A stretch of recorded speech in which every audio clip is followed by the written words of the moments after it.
Okay, I'm with my next guest, and we are about to go into the van. Raz, are you ready to be pollinating the planet with love? I am ready to pollinate. Okay, here we go.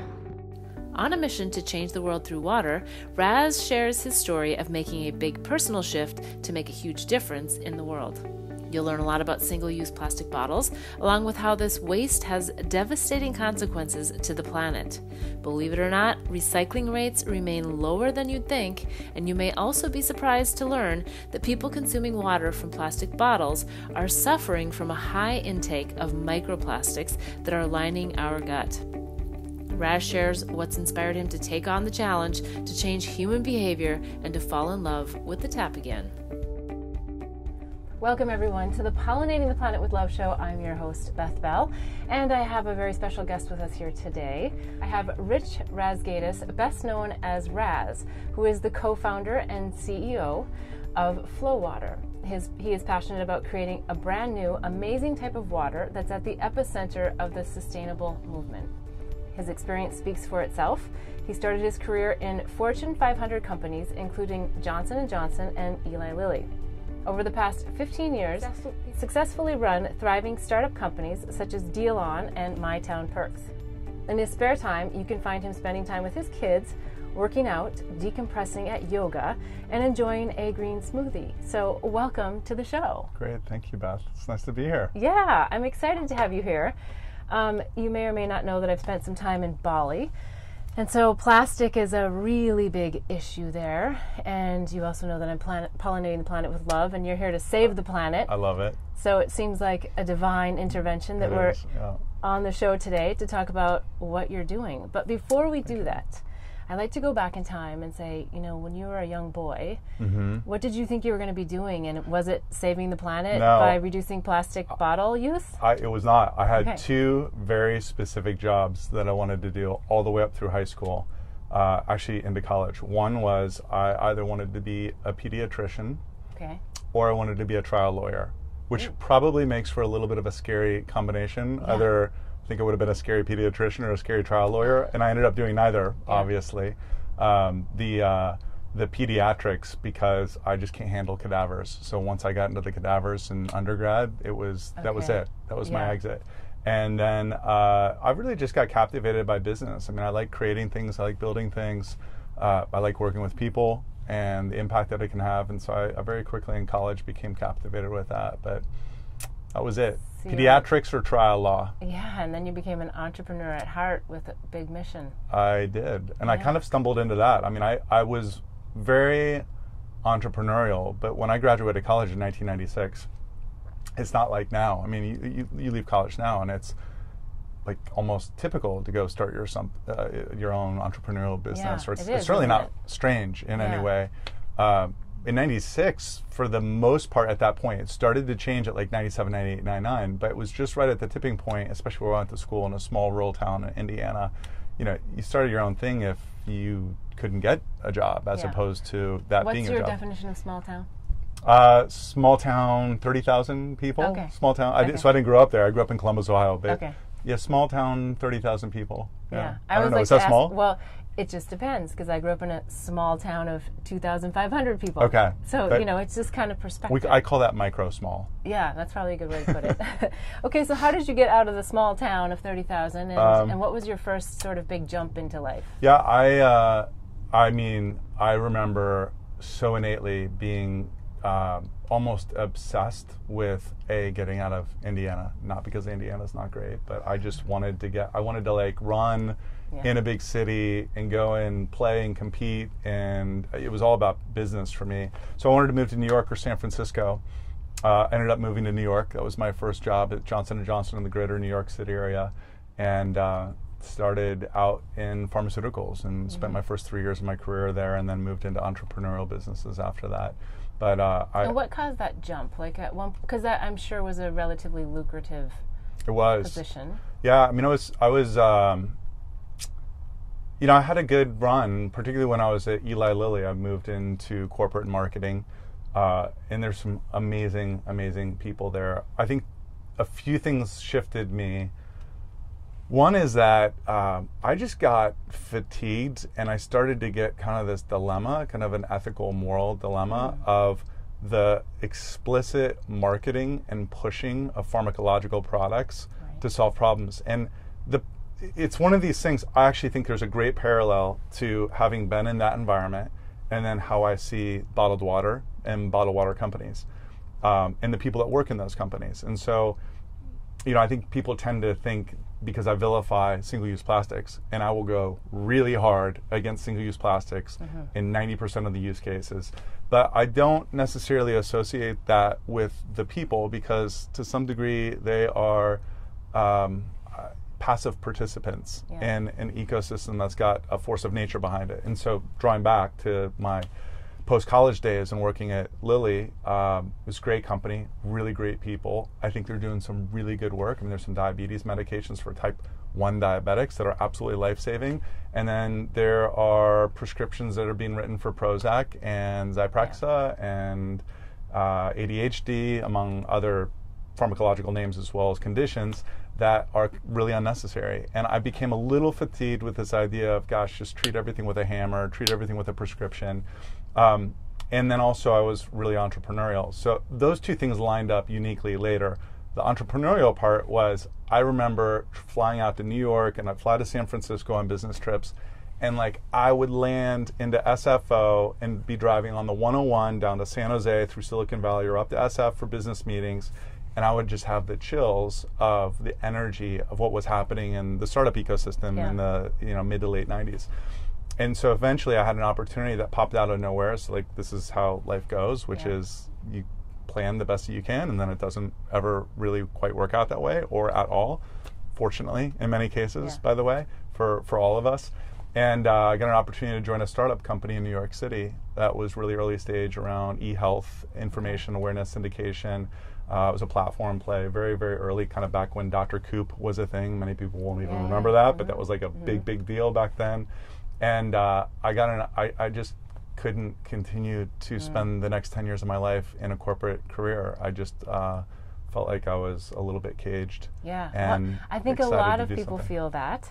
And so one of the purposes of this show is to help inspire people to really make those big jumps, because it's easy when you're getting the paychecks and you have the health insurance and you have all that. But I want to touch on one other thing, because I think it's relevant to what you're doing now, and it has to do with people taking drugs that unnecessarily and being marketed to. But there's also this idea of just the collective conscious, and that people are looking for a one-hit wonder. They don't want to do the work to be happier or to change their health, to eat different foods. And so I think it might be a similar battle in some ways to the mentality around plastic. I think it's a really, really great metaphor, and I think there's a lot of truth to that, which is it creates this concentric circle, which is pharma, whatever, CPG companies. Consumers want the easy fix. That's the marketing opportunity. That creates business revenue.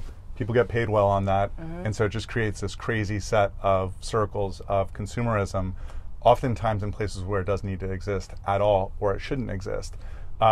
And guilt doesn't work.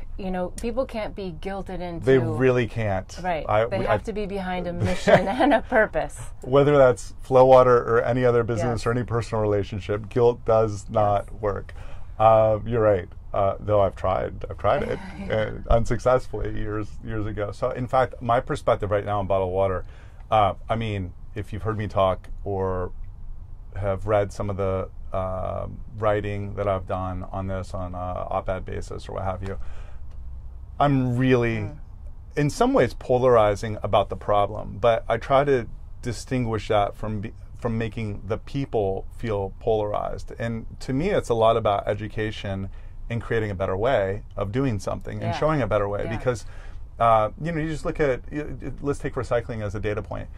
Through all the education, all the awareness, all the social shaming, et cetera, around recycling, it's still abysmally low. After 3 decades of education and awareness, financial incentives around it, regulation around it, social consciousness around it, even in San Francisco, recycling rates aren't even 30%. They're generally under 30%. Yeah, and of course, everyone in San Francisco says they recycle, but the actual consumer behavior is a little bit different, right? And nationally, it's around 20%. And that's after years and years and years of doing this. And so the way to change consumer behavior is by creating something better that they love, that they prefer, while also educating them. So I'll give you a couple examples of that, and I'll use kind of a food metaphor. So can I ask you a question? Sure. If there were a hot new vegetable, not kale, that you see on a lot of restaurant menus, does one come to mind? That you see everywhere that you never would have seen 20, 30 years ago in a restaurant.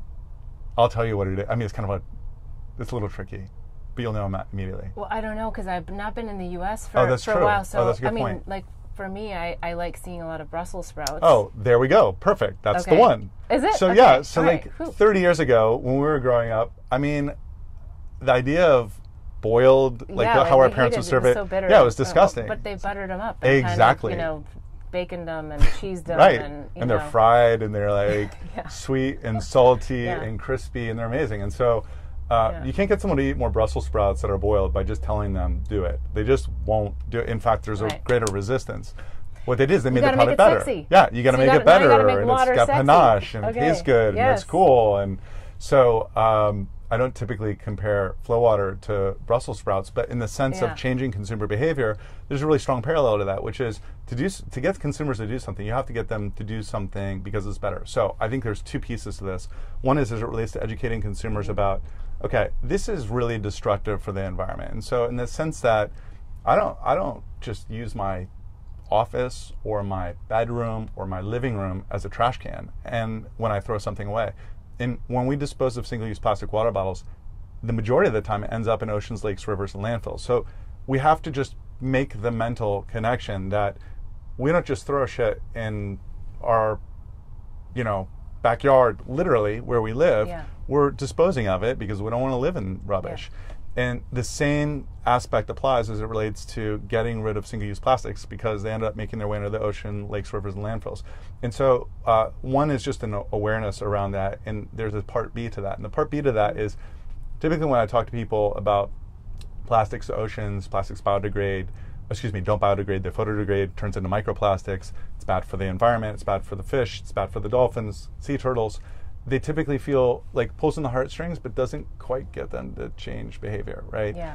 What does get people to change behavior pretty rapidly and radically, and they never forget it, is when I tell you that you're drinking on average 2 credit cards worth of microplastics through the water that you drink, including tap water, including bottled water, 2 credit cards worth of microplastics every month, and you're literally lining your gastrointestinal tract with microplastics that have endocrine disrupting chemicals and other toxic leaching, that causes people to rethink what they're reaching for and what they're putting in their body and also what they're putting back into the environment, because the very plastics that we're using to pollute the environment inadvertently are also polluting ourselves. So we need to just create a little bit more awareness around the punchiness of here's why it's so important, and it's having kind of a logarithmic effect because of course we didn't know this 20, 30 years ago because it was literally a drop in the ocean, and now there's some parts of the Pacific Ocean that have more microplastics than there are actually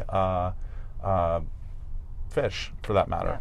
So that's one big one. And the second is we got to make something that's better that consumers love. And so the whole idea, I had an investor once that described flow water as love, and I thought it was like such a cool way.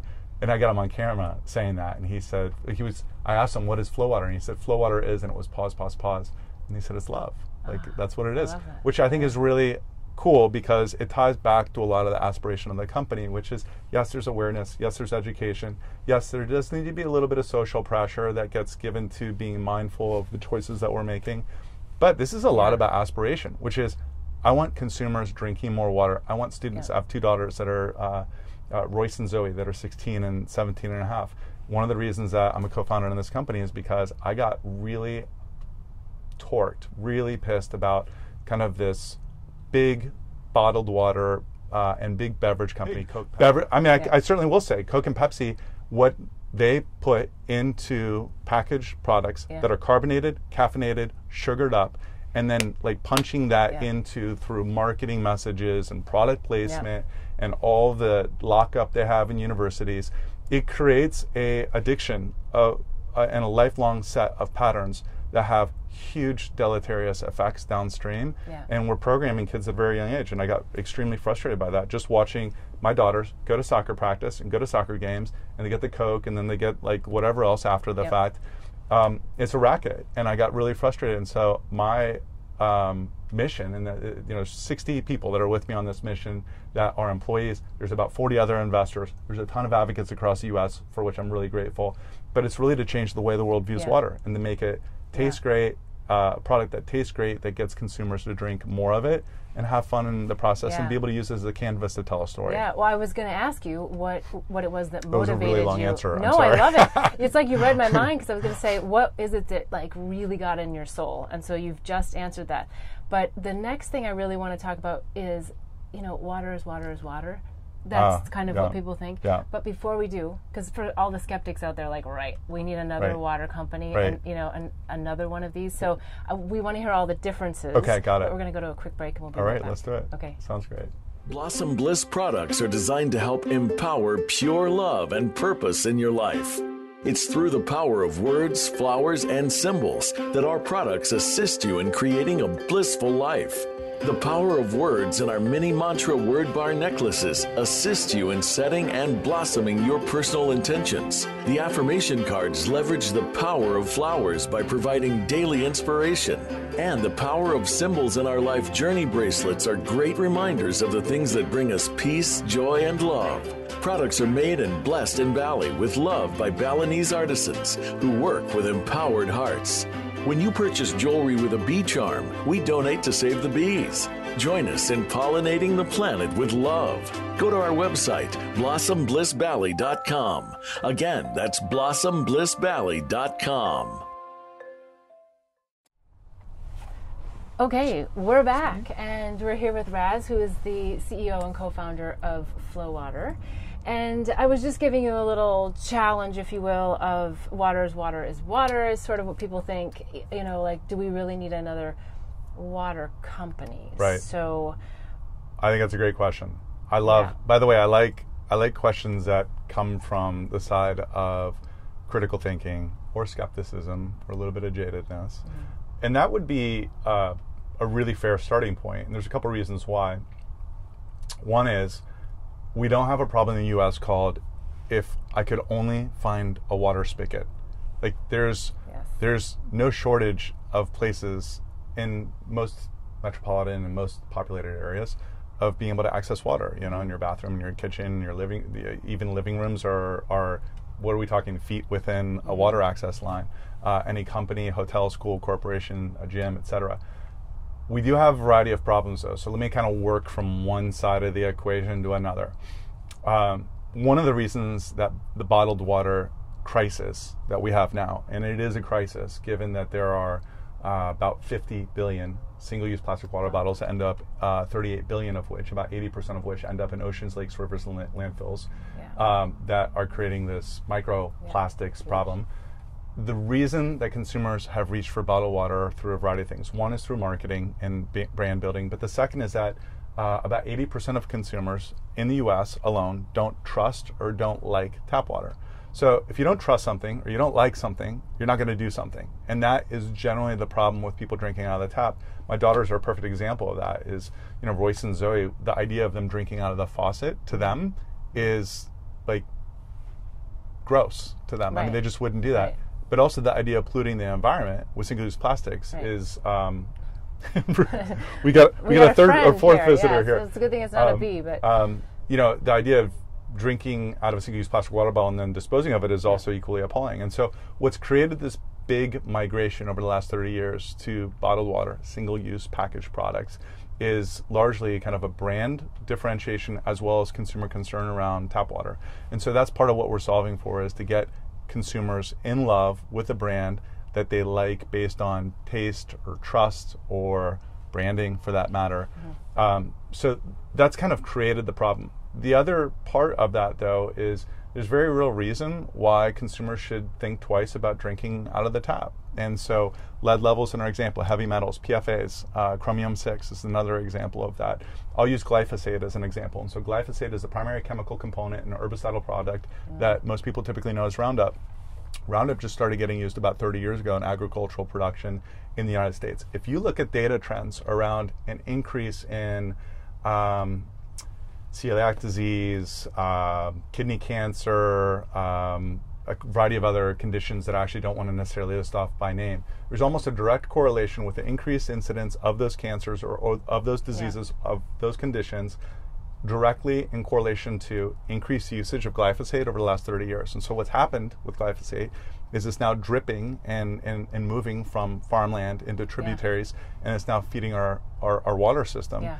Municipal water doesn't get rid of that. And so among a variety of other chemicals that are in our tap water right now, we've got decades worth of pharmaceuticals that have been concentrating. So 100 years ago, you know, when in thousands of years ago, when civilization started, what you do is you'd go actually form civilization, and a lot of that was based on where the water source was, right? And then oftentimes that was used through like wells where you had the world's best purification system, which is natural minerals and natural sediment that actually would filter it. We've tainted all of that over a period of many, many years. Well, I'm curious if you know of any studies that might exist in more agricultural communities. Like I think about North Dakota, where I'm from. There's a lot of agriculture, and it seems as though there's a high rate of cancer. That there's a lot of factors that go into this. But so if you're someone who lives near agriculture, where there would be potentially a lot of Roundup being, you know, poured on, are you at higher risk? Is there any data that supports something like that? Here's what I would say is that the WHO, World Health Organization, not too long ago classified or determined that glyphosate almost definitively is a cancer causative agent. And so I think most people that look at the data now shows that the more Roundup you have in your system, or the more glyphosate that you have in your system, the more at risk you are, the higher the propensity you have. I mean, there's a number of lawsuits that are going on about this right now. And I think the data over the next 10 years is going to radically play out. And so it's interesting about the data, and I also come from the pharmaceutical industry, actually. Oh, I didn't know that. Yes, I worked at Bayer, who now owns Monsanto. So a little bit interesting dynamic there. But we know that a lot of times data exists, but it's a matter of who sees the data, right? And if there's not big budgets to get the data out there, because there's big budgets in pharma, so that data gets out there, but the other data doesn't somehow get out there. So can flow water help get some of the data out there? I think, well, there's a couple things. One is that we're moving a little bit more into advocacy. Two is by doing, really evangelizing around our mission and the cause and why we're so wired and passionate about solving it. Saving the planet. I mean, we are. That is the entire genesis behind the company and what we do every day. Third and fourth are, moving a little bit more towards public policy, advocacy. I think we actually are in a really interesting position now, though, which is today. 5 years ago, when we were just starting out, I used to email investors and advisors anytime there was a microplastics article or a single-use plastic waste article. I would send it out. So as a result, I was sending like maybe 3 a year. There just weren't that many that were published mainstream. Today, in my news feed, actually, before I came in, I checked my Facebook news feed. I saw 3 articles in the last hour all around the mega trend around plastics. So I think we actually have a lot of inertia around plastics and the awareness of single-use plastics. What we need to solve for, and this is our job, I feel like, as well as others, is we need to solve for getting consumers to fall in love with the tap again. So getting a consumer just to tell them, hey, stop using bottled water. It's bad for the environment. It's bad for you. You're drinking the plastics that are in that bottled water, or it's wasteful, or it's unnecessary. They need to be able to go back to the tap. And the way to get them back to the tap is to get them to fall in love with it again. And this is where, going back to your original question, what's kind of the magic of flow water? Well, typically right now, if you look at water hardware systems, water fountains, water coolers, 5-gallon jugs, they're effectively unchanged over decades. This is why consumers have fallen in love with bottled water, is there was no innovation around it, water degradation continued, and consumers said, hey, we want something better. So what we decided to do was take a kind of Warby-like approach to reinventing at a category. So we are non-water guys, men and women now, but started out as water guys. And we took a radical approach towards how do we totally reinvent a category by bringing the best attributes of bottled water into the hardware space. So a flow water system goes through a very radical 7-stage purification, removes pollutants, pharmaceuticals, herbicides, pesticides, chlorine, fluoride, et cetera, remineralizes the water, finishes it with a coconut carbon filter. So literally what you're getting is super fresh water that has been radically transformed because it's coming right from the source. And so when we drop these into a school or a corporation or a hotel, we'll find consumers 8 out of 10 times will prefer flow water to their favorite bottled water brand. Yeah, interesting. Well, I will give a little personal story. Okay, great. Because I didn't know anything about flow water. a dear friend, Tim Dunn, said, you need to get Raz on your tour, and you need to interview him because he's doing great things. And so flow water. I kind of felt like, okay, water, let's see what's really going on. Well, then I went into a bar 3 in Scottsdale, and there was this flow water, right? So I drank the flow water, and I thought, well, it is really good. But I said to the management, I said, well, tell me if you see a difference. Why do you carry this? And they said, I don't know. It's clean. It's crisp. It tastes good. It just feels good. Like, they couldn't give me the whole sales pitch, which was fine because they were giving me their personal experience. I thought, wow, okay, there's something here. Then I'm in Manhattan Beach actually yesterday, went into some random mom and pop little spin cycle studio, and there was flow water again. There are these beautiful standalone dispensers. And so again, I said to the lady, so do you like this flow water? Because I'm thinking, well, maybe you just have it here. And she's like, oh my God, it's the best water ever. And I said, well, what makes it so good? And she said, I don't know. It tastes so different than other water.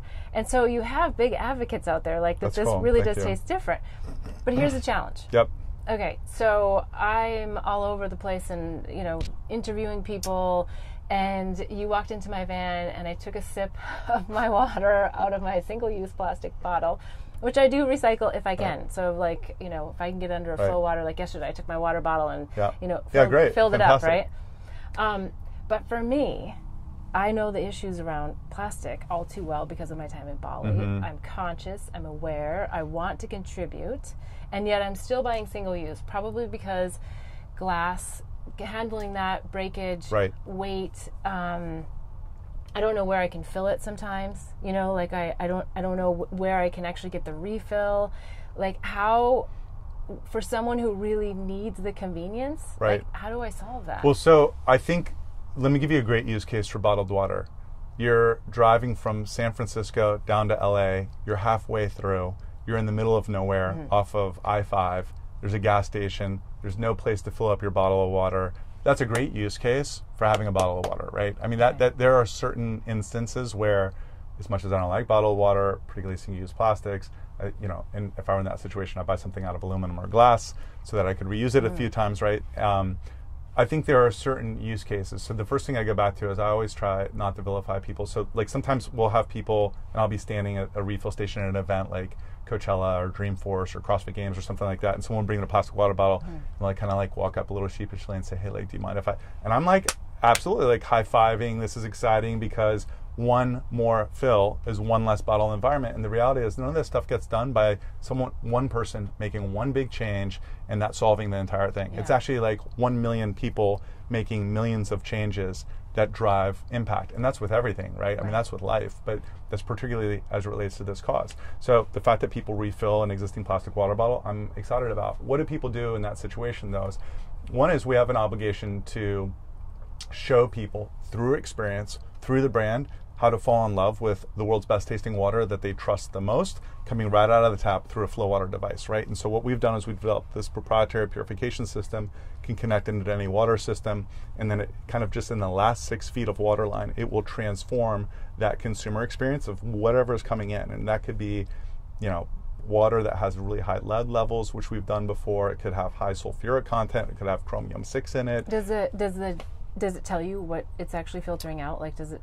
It does not on the machine real time, right? I mean, you could test it to see easily what's in fact, we do test it. And okay. so, there's examples where we donated flow water units in the city of Flint, Michigan, and we did some third-party testing where lead was coming out over 30 times the EPA allowable limit into the flow water machine. And then coming out of the flow water machine, there was zero trace of any lead contaminant whatsoever in that flow water. And so, ultimately, it's about getting consumers to fall in love with the product again and getting them to try it. And then it's also about making it accessible, right? So if you can only find a flow water in 3 locations in Los Angeles, doesn't really help solve your problem. So part of our strategy is to work with national partners. We're rolling out right now into thousands and thousands of locations across the U.S., including some very substantial discussions with really big retail brands, where if you could walk into your favorite coffee shop, or you could walk into your favorite athletic leisure clothing store, or if you could walk into your favorite hotel and you knew that every single one of those hotels or retailers or what have you had flow water, you would actually go bring your bottle there and start to use it to fill up. Stay at that hotel because you know that they have it. Exactly, and so that's part of what we're trying to drive towards. The other part of it is we're developing a consumer countertop unit for home use right now, which is that was going to be my next question, because all I've seen now are relatively large, normal size, like not huge, but you know they look like they're in corporations and gyms and that kind of thing. So right now you don't have something that's. We are working really close on. I mean, we're about a year away, but this is a multi-year development process typically. So we're about a year into it. We're working about a year away from launching a flow water for the home. And that's the solution, right? Which is if we can go and get flow water where you work and where you are resting, whether that be home or the hotel, or where you're playing, whether that be like a gym or what have you. If we can make sure that there's enough flow water units or whatever the machine is that you end up loving and trusting. And then we also are launching very soon an aluminum flow water refillable vessel. Really low cost. You could buy it at a retailer. So perfect use case for that. Instead of buying a plastic water bottle. If you went to Air One, for example, which I love in Venice, I don't know if you've been to Air One yet. Oh, it's fantastic. You're going to love it. I know you're coming just back to the United States, but it's only been around for, I don't know if it's been the last 10 years, but it's really gotten hot over the last 5 years. It's like a really high-end Whole Foods. If you went to Air One and they had a flow water refill station there and they had a bunch of aluminum vessels, what would be really cool is to be able to buy that aluminum vessel for a couple of dollars, same price as a bottle of water, you self-fill it and you can keep reusing that. And if someone were to use an aluminum vessel 10 times, that would be a 90% reduction.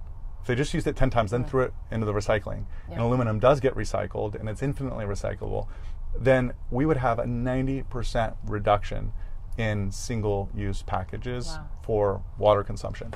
So we've got to solve this by getting out into the market, growing, increasing awareness, developing advocacy around our cause, make flow water available. Is there any reason why the unit right now couldn't go in a home? I mean, it's not that big that I wouldn't have it in my home if I. It's the only complexity is that the filters are relatively easy to change, but they are not easy enough for kind of a consumer experience to just snap in, snap out. And so that's probably the biggest. You need someone to come in and most people probably would. I mean, so I change my own flow water filters at my house as I should, but I don't think the average consumer would do that. So what we're developing right now is a much more miniaturized unit. A part of it, if not all of it, will set on the consumer countertop.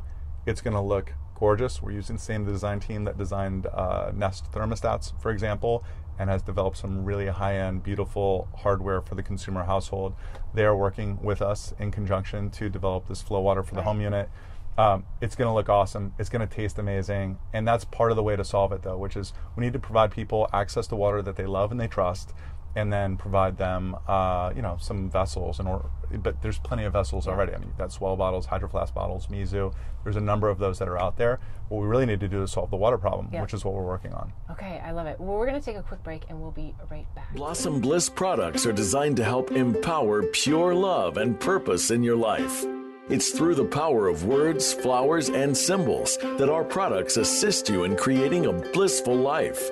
The power of words in our mini mantra word bar necklaces assist you in setting and blossoming your personal intentions. The affirmation cards leverage the power of flowers by providing daily inspiration.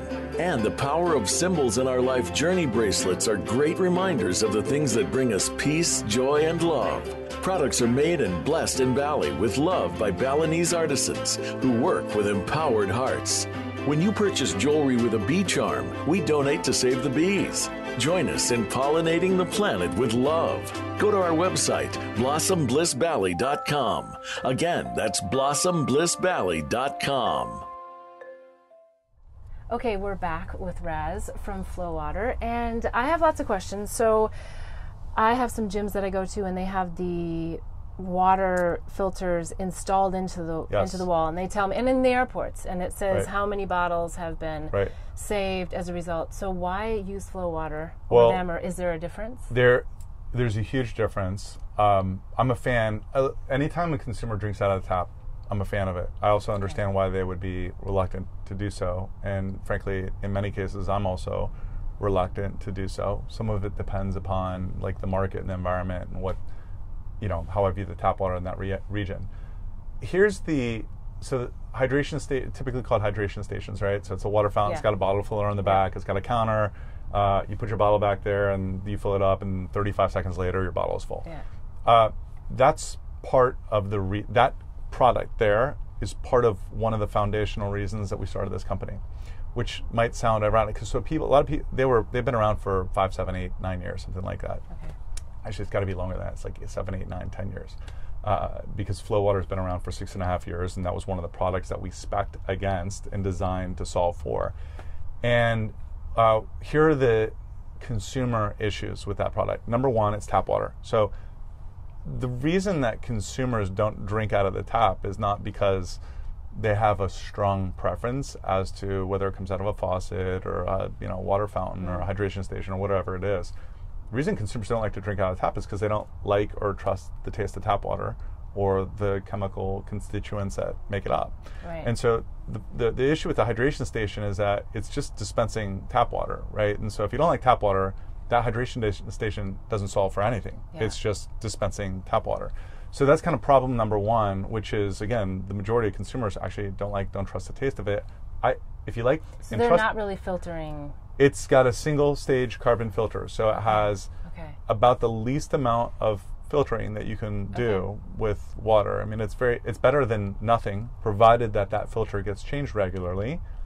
If it doesn't get changed regularly, it's like a petri dish. So if it ends up collecting contaminants over a period of years, which is why, generally speaking, if someone says, hey, you can choose a filtered water fountain or just straight tap water, no filters, 99 out of 100 times, I'll take the unfiltered version because I don't have enough confidence that water fountain and that facilities and that, whoever's supposed to be responsible for it didn't just like flip a switch and say like, I changed the filter and it's the same filter. And so, that's probably a little bit of my inside market perspective that adds a little bit of cynicism around it, but it's also very real. And so the issue number one is it doesn't change water. Water is water is water as it relates to tap water when it's being dispensed.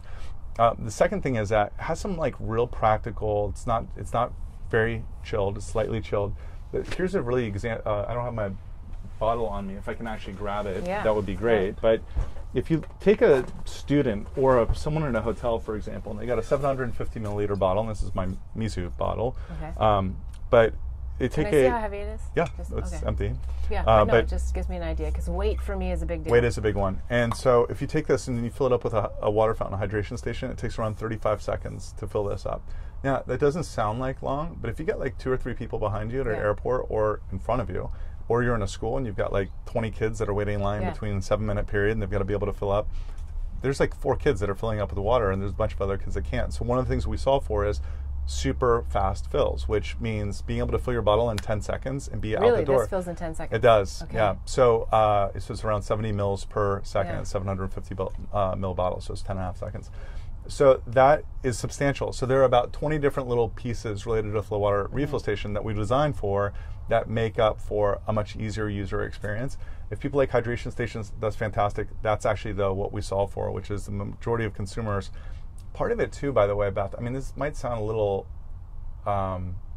commercial, but to some degree it is commercial, which is consumers like products that they can remember and recollect and identify with by brand name. So, when's the last time anyone ever said, hey, I'm like drinking X, Y, and Z. Here's my LK water. I'm drinking out of an LK water fountain. People don't think of it as a brand because it's a manufacturer.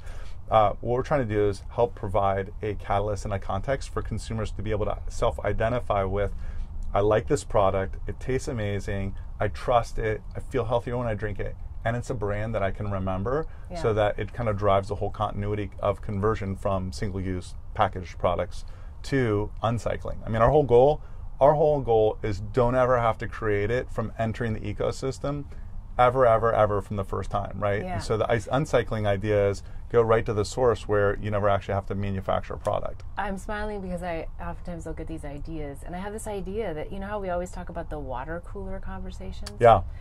Like there needs to be some kind of fun water cooler conversation. But I mean, obviously now it's much quicker because you're filling it in 10 seconds or less. Right.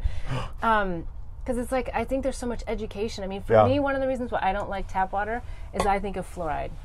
Right. And I go, oh my God, fluoride, it calcifies the pineal gland, our intuition, it dumbs us down. So that's my hot spot and I'm not a water expert. So you are confident that you guys are able to take out fluoride, but you're also able to put back in some things that we need? We do, and so the whole system can be super simplified by saying the first stages are removing up to 99.9% of herbicides, pesticides, pharmaceuticals, chlorine, fluoride, all the stuff that you don't want in your water. Yeah. Up to 99.9% of it gets extracted from it. Because I felt living in Asia for 7.5 years, Bali specifically 5.5, and in Bali, like, it is only bottled water.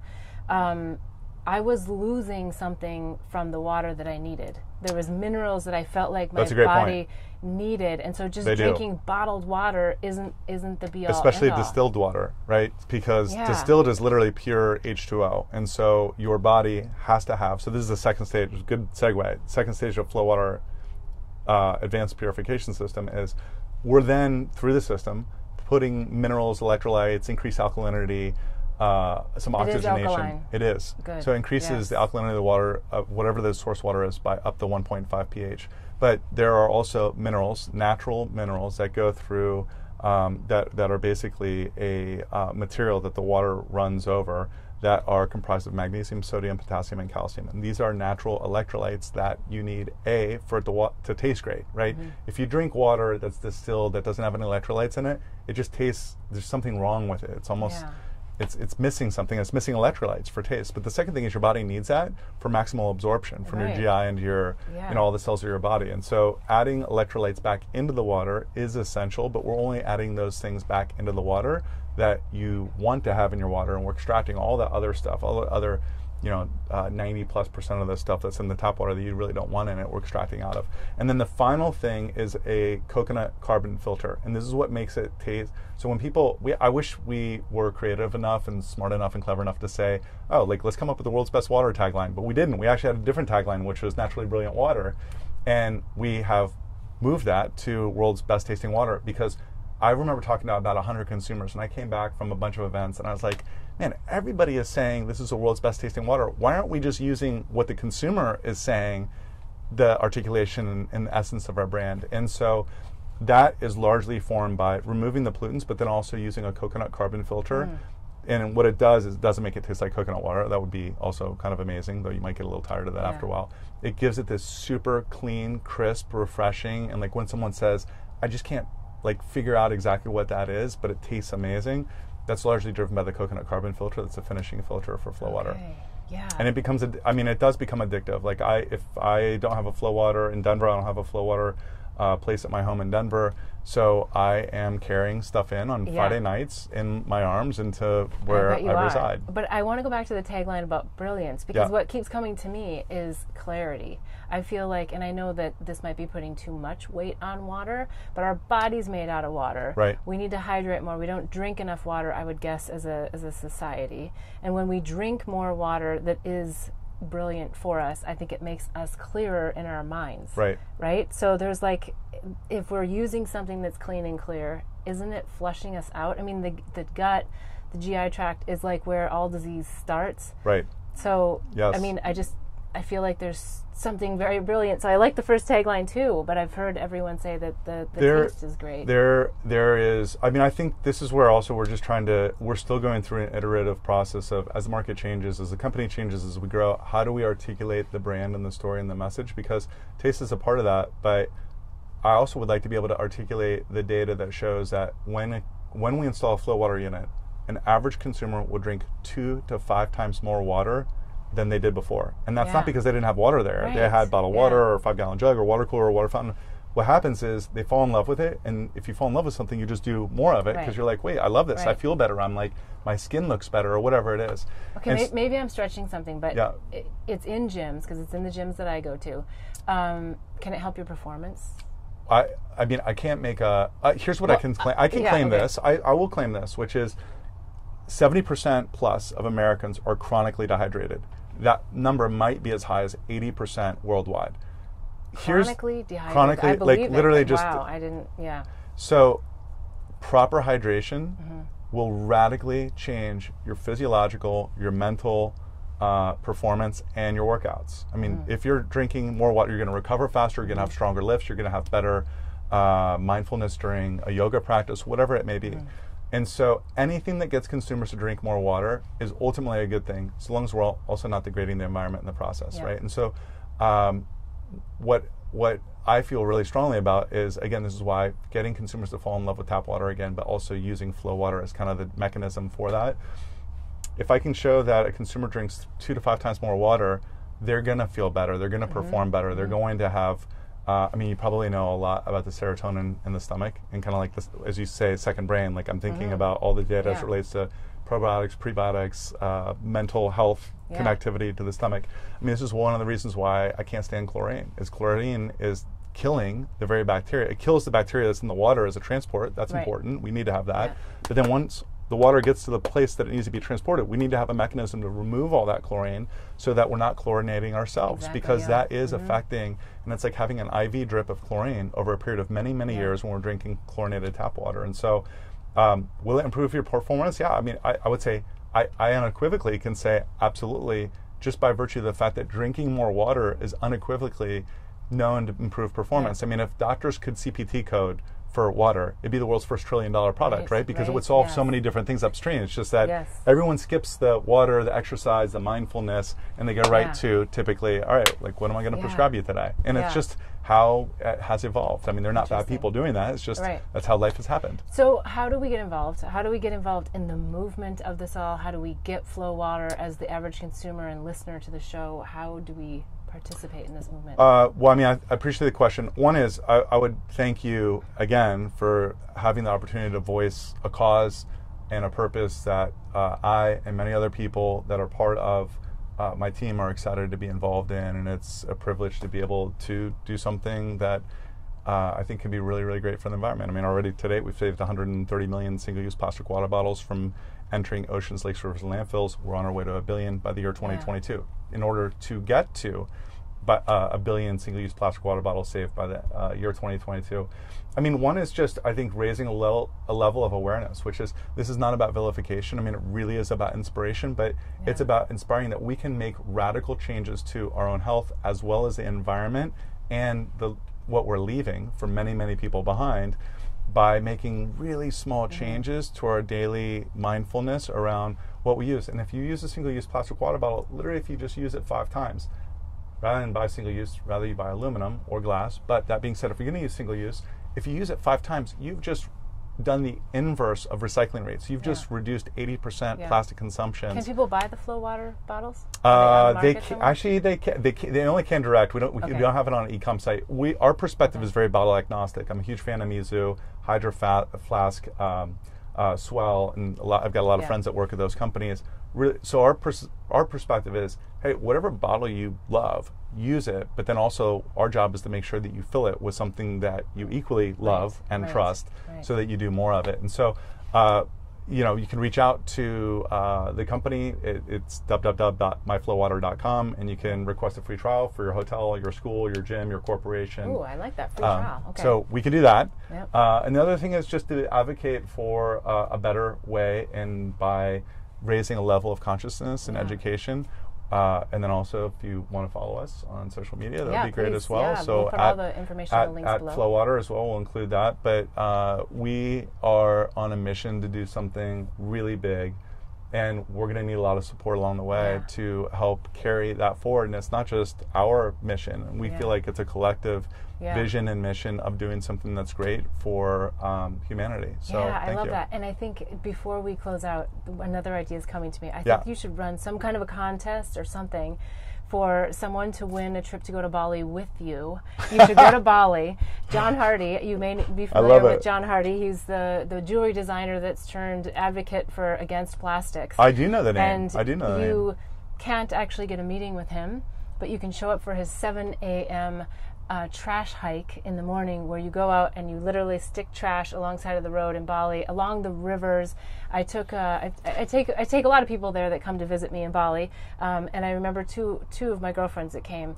You can talk about the problem that's out there, and talk about it. You can see videos, but until you're literally out there with that, and you're seeing this beautiful, pristine area, but it's full of plastic and the trash that's running down those rivers and running into the ocean, it just makes a huge impression. And so he's got a whole thing where he shows you, how much plastic bottles, and it's fascinating. So that's amazing. That would be a fun contest. Kind of a little contest to go to Bali. And, that would be great. I like it. That's creative. Yeah, so wonderful. All right, so we'll be sure to put all of the information about how they can find you, learn more about you. I think you also did a TED Talk. I did a TEDx talk in Detroit about water. Okay. Water so if quality. they want to learn more, they can go there as well, and on the website, myflowwater.com. Correct. Right? Yes. Okay, wonderful. Thank you so much for being on the show today. Thank you. It was a pleasure. Yeah, You're a great interviewer. I had a great time with you. Thanks so much. All right. Until next week, wishing you bliss so that you too can help in pollinating the planet with love. Thanks for joining in to hear the life journey lessons and pearls of wisdom of me and my guests. Be sure to hear all 3 segments when you subscribe to my YouTube channel and receive reminders to upcoming shows and segments. The full episode is also available at bethbell.me/show. If you found this inspiring, please give this episode a like and a big thumbs up. If you want to hear more, follow me or hit the bell for reminders at Beth Bell Live on Facebook and YouTube. I'd love to have you join the mission of pollinating the planet with love.